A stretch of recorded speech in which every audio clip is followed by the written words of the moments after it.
Welcome back to our channel. Today we have a really fun video for you. We were able to go to Greenbench Orchard and tour a raspberry and apple U-pick property owned by Fred in Missoula, Montana, and we got so much information that we decided to break this up into two videos.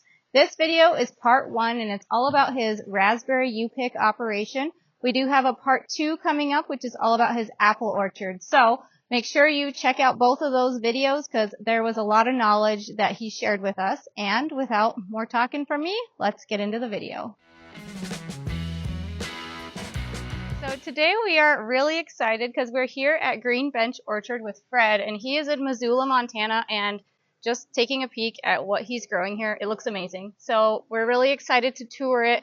And Fred, I'm just curious to know, like, what got you started with growing here and all of this? I had grown stuff as a child. Even back in the slums of Kansas City, I had a little garden. Okay.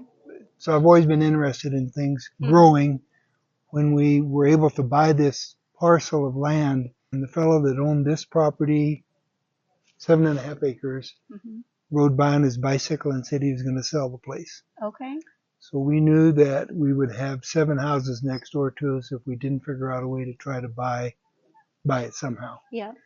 So what I did was put in 3 lots, subdivided. Through all that hassle, I'd never do it again. I didn't build the houses. All I did was sell the lots. Yeah. And didn't make any money on that at all, but I was able to keep this part. Yeah. Which means this area from here back. Yeah, that strip I saw. We were looking at an aerial, and it's nice that you have the parking right here, and it's kind of separate from your house, so you don't have people, hopefully. Yeah, well, unfortunately, people bother these guys. But yeah. at any rate, so that was 2004 that we bought it. Tried to figure out what to do with it, and I took a class in Master Gardener at the Extension Service, and then, you know, through some contacts, tried to figure out what to do. Thought about putting in an orchard. Yeah.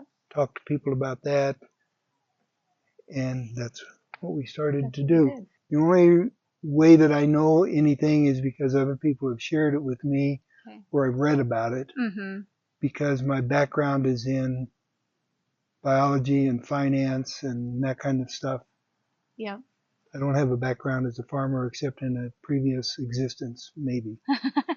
And the parking lot used to go down to where the raspberries, the taller raspberries are. So I had a larger parking lot, and then I decided I should just add some more raspberries. So I moved the fence back to here. I put the fence in before I planted the first tree. I've always been oriented toward organic agriculture. And trying to figure out, I didn't want to go to farmers markets. So then we looked at a U-pick approach. Yeah. That's what we've landed on, is U-pick for apples, U-pick for raspberries. Okay. And that's it. Nice. And so those apples and raspberries, that's it for what that's you it. sell? I've got a couple of pear trees, but as far as what I sell, that's it. Okay. And do those do well here for you and the business? Is it define well? Is it profitable yet, or no? Not yet. I'm a retired bureaucrat. I work for the Forest Service for a career. Cool. So all I have to do is wake up in the morning and I get paid because of my retirement. It's totally different for folks that have to feed their families. So keep that in mind. Yeah. It makes a whole lot of difference if you. I don't consider it a hobby. It's a serious business. Yes. It takes a lot of time, and because of the weather fluctuations and so on, there's always that to deal with. Yeah. The raspberries this year, I had half the income that I did last year. I don't know exactly why. Part of it, I think, was the hot weather. Just did not get as many people coming out to pick. Really? Okay. The wind put a lot of raspberries on the ground. The wind event put a lot of apples on the ground. You're talking about that recent wind event that happened here? Yep. That we were looking at on the way in, all the limbs down there. Yeah. And last year, a similar kind of thing happened, that in August, middle of August, right about now, when the apples are really quite big, the wind will put a lot of apples on the ground. Mm. And then they go to the compost pile over here Yeah. or to the livestock. Okay. I have friends that have livestock. Nice. So it's a waste. I mean, It all gets, financially, yeah. Financially it doesn't make sense. Yeah. Uh, But so, do you enjoy this? well, yeah, I enjoy it or I wouldn't do it. Yeah. And I enjoy the kids, and the kids get pretty excited about being able to come, and that's an advantage of UPIC, is that kids get to come and see where food comes from. Yeah. That is something that we're really looking to learn more about. How do you promote the UPIC? I saw your Facebook page. Is that your main means? Yes. Okay. And when I first started, the very first year, Mm-hmm. I would ask people, how did you find out about the place? Because I put an ad on Craigslist. That was the only thing I had done. Okay. More than half of the people that come are women with kids. Mm-hmm. I would ask, where did you find out about it? And I started hearing about Facebook. Yep. And Missoula Moms had a website. Oh. Not maybe okay. a Facebook page, something. Yeah, one of the pages on Missoula Facebook. Moms. Yep. Okay. So then I get somebody who knows about things Yeah. to help me set up Facebook. Mm-hmm. So that's where most of my advertising comes from. Okay. People pay attention to that and they respond. I quit Craigslist a long time ago. Yeah. Again, I have people that know about social networking and so on. I have a lady that does advertising. She did the web page. She did the posters for me. Oh, nice. Just to show kids how to pick raspberries so they don't grab onto and try and rip them off. And we've got a similar one for apples. Ripe, not ripe. Fill the basket to the top. Yeah. Nice. Because kids will, especially with apples, they'll just start yanking on the apples. Mm-hmm. I bet so. I don't like to go out there when they're picking. And I give them and show them how to twirl it around to get it to come off. So I'm going to point over there at the bees. Okay.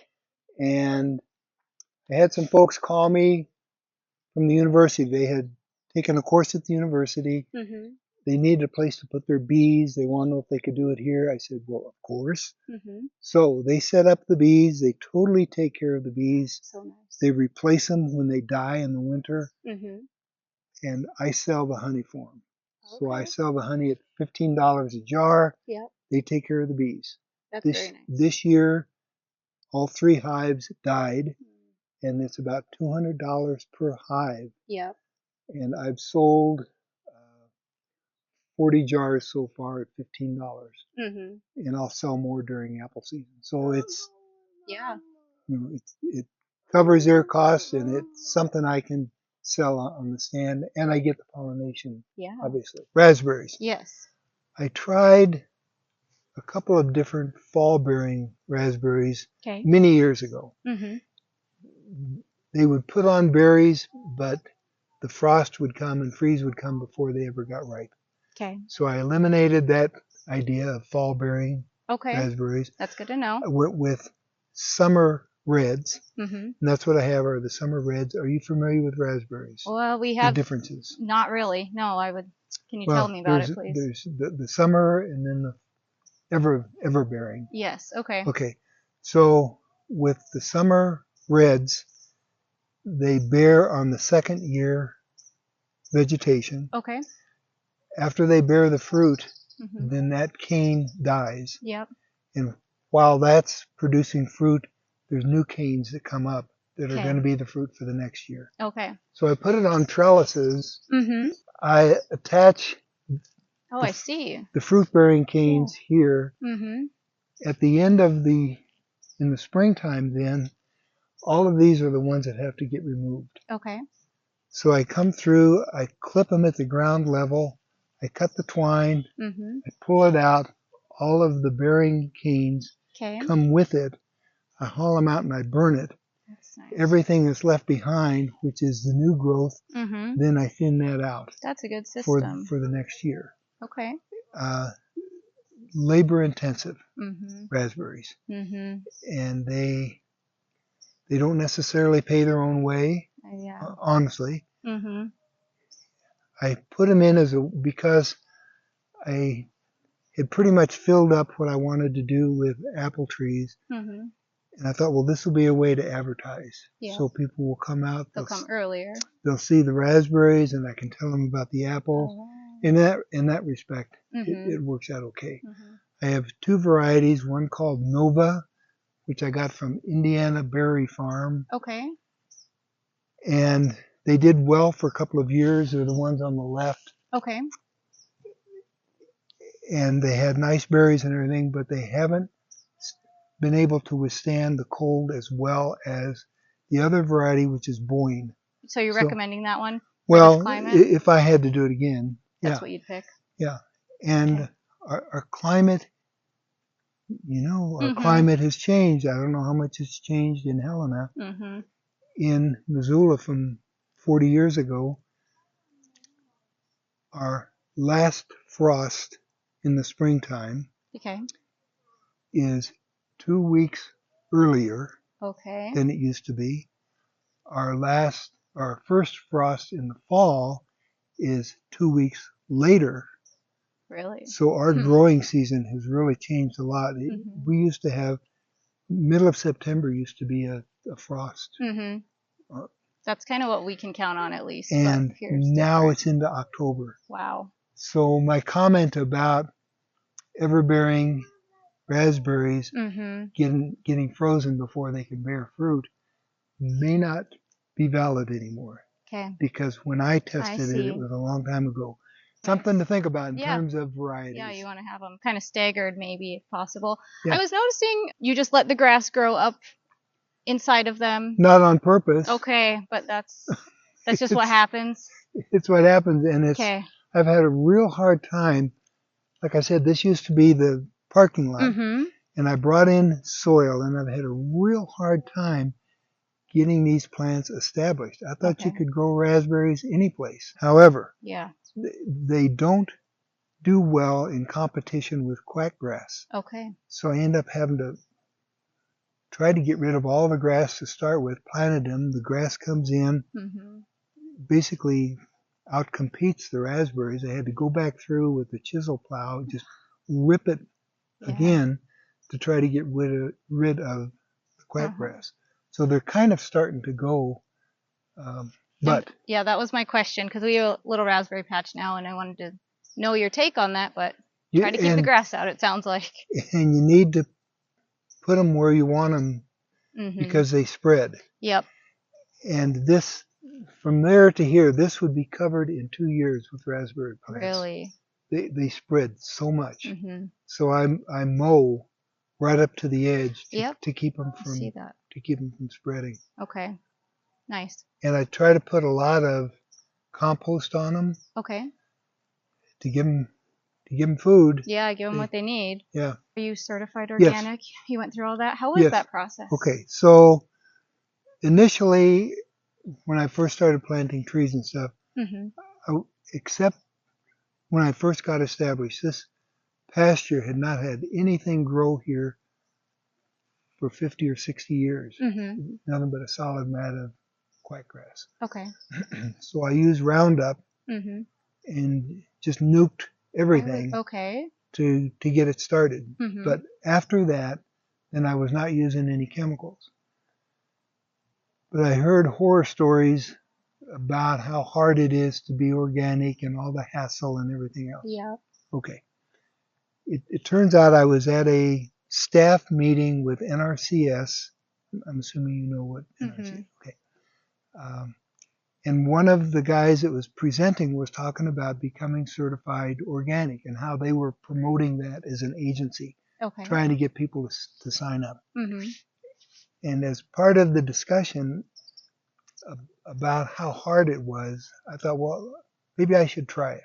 Yeah. Because I had gotten some assistance from NRCS in terms of irrigation. And that's part of why I was at this staff meeting, was to tell them my experience with irrigation that they had recommended. So I went ahead and I did went through the 40 pages or whatever of application. Mm-hmm. Do you have livestock? Okay. Do we? Do you? Chickens? Not really. Okay. So my conclusion was, if you don't have livestock, Mm-hmm. it's relatively easy Really? to do. Yeah, because you're supposed to keep track of all your inputs and And the outputs and where you sell and yeah, organize. Yeah, I kind of looked into it. So the fact that I don't have livestock, Mm-hmm. it's easy for me to keep track of what my inputs are. Okay. I don't have any inputs except some compost. Yeah, your compost. And originally I bought 60 yards of Omri certified compost. Okay. Where did you buy that through?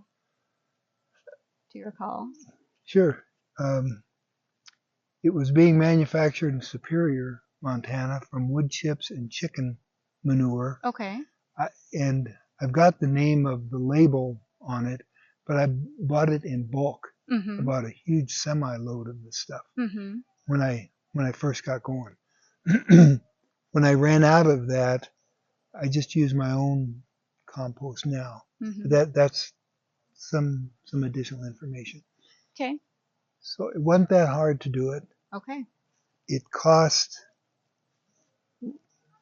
like $1,100 a year for me to do it. Oh, really? They have a grant program that will cover pretty much 50% of the cost if it goes through the farm bill and all that kind of stuff. And it has recently.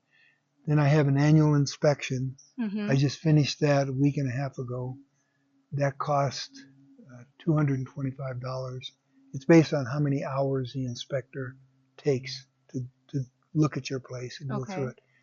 It is not burdensome. Really? And every year you have to go through the paperwork and look at what has changed, but usually nothing changes. Yeah. And so it's easy. And in Missoula, it matters to an awful lot of people. I bet a lot of people want certified organic. They really do. And the fact that they can come in here and I encourage them to eat raspberries and eat apples while they're picking. Yeah. No chemicals. Don't worry about it. You can I bet chew they on love the stuff. Yeah, they do. Yeah. So it's from a marketing perspective, it's good. And I use it. You'll notice on my posters and things I've got USDA certified organic. Yep. People Well, thanks care. for sharing that. So when they come, they look at the inputs. You're saying they look at the manure and all that. What else they'll go through their questions. They'll walk around through here. A couple of years ago, I had parked my loader right here, and there was a bare spot. It was brown because the inspector said, "So how come that's brown? Yeah. Chemicals?" And I said, "No, that was the loader was sitting on top of it."